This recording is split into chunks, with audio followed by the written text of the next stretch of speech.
తెలంగాణలో తక్కువ ఫీజులతో high quality results ఇస్తున్న ఏకైక సంస్థ Tirumal IAS institute. Welcome to Suman TV.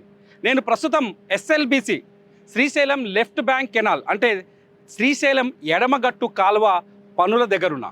ఇక్కడ నుంచే శ్రీశైలం లెఫ్ట్ కెనాల్ బ్యాంక్ ప్రారంభమవుతుంది. ఇది సొరంగ మార్గంలో నల్గొండ, సూర్యాపేట, యాదాద్రి, వరంగల్, మహబూబ్ నగర్ జిల్లాలకి నీటిని అందించే ఉద్దేశంతో నిర్మాణం చేపట్టిన ప్రాజెక్ట్ ఇది. ఎస్ఎల్బిసి ప్రాజెక్టు కృష్ణానదికి ఎడమగట్టున నాగర్ కర్నూలు జిల్లా అమరాబాద్ మండలం దోమలపెంట దగ్గర ప్రారంభమవుతుంది.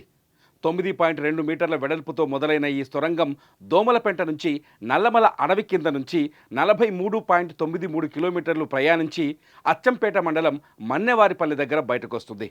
2007లో ఎస్ఎల్బిసి పనులు ప్రారంభమయ్యాయి.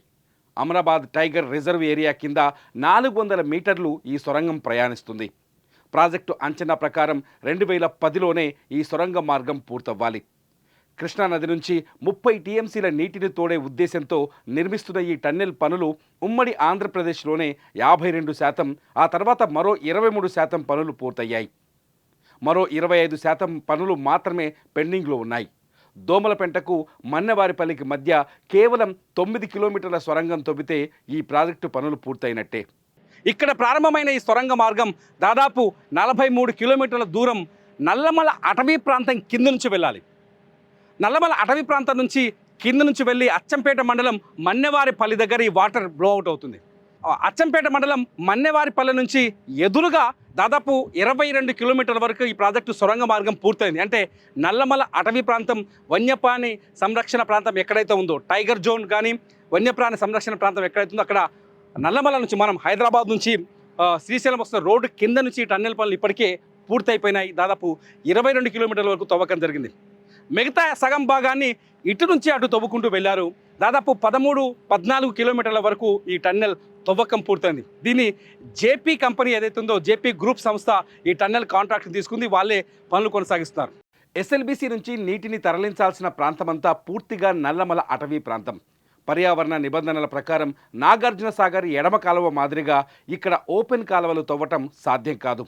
ఓపెన్ కాలువలు తవ్వితే నేషనల్ గ్రీన్ ట్రిబ్యునల్ దగ్గర ఆటంకాలు ఏర్పడే అవకాశం ఉంది. అటవీ వన్యప్రాణి సంరక్షణ కేంద్రానికి ఎలాంటి ఆటంకం లేకుండా ఈ ప్రాజెక్టును నిర్మించవచ్చని కేంద్ర పర్యావరణ శాఖ అనుమతులిచ్చింది.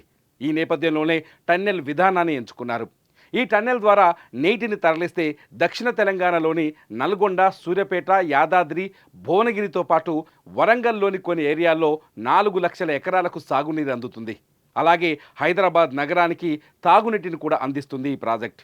ప్రస్తుతం మీరు చూస్తున్నది Srisailam back water, Srisailam dam ఏదైతే ఉందో మనం పాతాళ గంగ అనుకుంటాం కదా, పాతాళ గంగ వెనక వైపు ఉన్న బ్యాక్ వాటర్. ఈ బ్యాక్ వాటర్ నుంచే ఎస్ఎల్బిసికి నీళ్ళని సరఫరా చేయాలి. ఇప్పుడు నేను నిలబడ్డ ఈ గట్టు ఏదైతుందో ఈ గట్టిని తెంచేస్తే ఎస్ఎల్బిసి సొరంగంలోకి నీళ్ళు వెళ్ళిపోతాయి. ఇటు నుంచి దాదాపు 43 కిలోమీటర్ల వరకు నీళ్లు ప్రయాణిస్తాయి. ఆ 43 కిలోమీటర్ల అవతల మన్నెంవారిపల్లి అనే విలేజ్ దగ్గర నీళ్లు బయటకు వస్తాయి. ఎస్ఎల్బిసి సొరంగాన్ని తవ్వేందుకు 2 టన్నెల్ బోరింగ్ మిషన్లను తెప్పించారు. ఈ టన్నెల్ బోరింగ్ మిషన్ భూమి లోపల కలుగు చేసుకుంటూ వెళ్తుంది. దాదాపు 400 మీటర్ల పొడవుండే ఈ టన్నెల్ బోరింగ్ మిషన్ ప్రతిరోజు కేవలం 3 మీటర్ల కలుగును మాత్రమే తవ్వుతుంది. ఎలాంటి కఠినమైన నేల ఉన్నా సరే లోపల నుంచి తొలుచుకుంటూ వెళ్తుంది. ఎస్ఎల్బిసి ప్రపంచంలోనే అతి పొడవైన ఇరిగేషన్ టన్నెల్ ప్రాజెక్ట్. మరో 9 కిలోమీటర్ల తవ్వకం పూర్తయితే ఈ ప్రాజెక్టు రైతులకు అందుబాటులోకి వస్తుంది. నిజానికి సొరంగ మార్గం ఇది ప్రపంచంలోనే 5వ అతిపెద్ద సొరంగ మార్గం. ఇండియాలో ఇంత పొడుగున్న అంటే దాదాపు 43 కిలోమీటర్ల పొడుగున్న సొరంగం ఒక్కటి కూడా లేదు. ఇది వాటర్ కోసం నిర్మించారు. కాకపోతే అటల్ టన్నెల్ ఒకటే ఇప్పటివరకు ఉన్న నెంబర్ 1 సొరంగం. దాదాపు 9 కిలోమీటర్ల దూరం ఉంది. ఇది హిమాచల్ ప్రదేశ్లో అటల్ టన్నెల్ గురించి మనం చూసాము చాలామంది, మనకు వార్తల్లో చూసాం. అటల్ టన్నెల్ కంటే చాలా పెద్దది.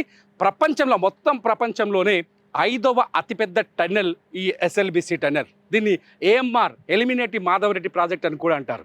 1978లో మర్రి చెన్నారెడ్డి ఉమ్మడి ఆంధ్రప్రదేశ్కి ముఖ్యమంత్రిగా ఉన్నప్పుడు ఈ ప్రాజెక్టు కోసం నిపుణుల కమిటీని వేశారు. సొరంగ మార్గం ద్వారా దక్షిణ తెలంగాణకు నీటిని అందించవచ్చని తేల్చారు.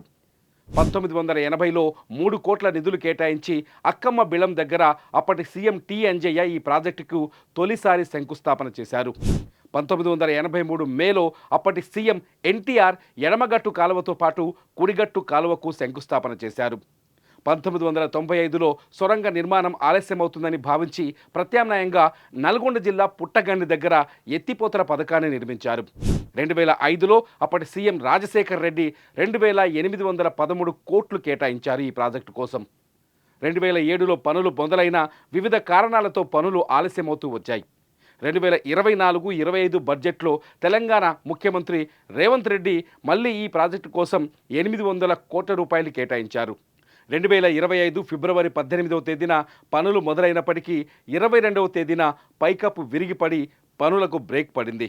ఎస్ఎల్బీసీ సొరంగ మార్గం పూర్తయితే ఆంధ్ర తెలంగాణ మధ్య ఉన్న నీటి వివాదంలో కూడా కొంత స్పష్టత వచ్చే అవకాశం ఉంది.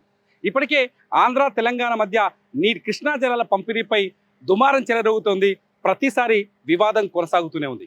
ఆంధ్ర ప్రాంతానికి కేటాయించిన జలాలని కృష్ణానది నుంచి ఏపీ వాడుకున్న తర్వాత తెలంగాణ పూర్తి స్థాయిలో వాడుకోవట్లేదు అనేది అతిపెద్ద సమస్యగా మారింది.